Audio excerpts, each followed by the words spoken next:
Have you suddenly seen the "you have reached your daily limit" error on Instagram and don't know how to fix it?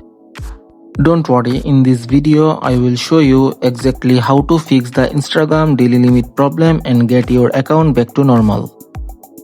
First, open Instagram, and if you are stuck on this screen, tap on the More option and choose the very first option from the list. Once you are inside Instagram, tap on your profile icon at the bottom right corner. After that, tap on the three-line menu from the top corner of the screen. Now scroll down and look for the time management option, then tap on it. Here you will see an option called daily limit. Open it.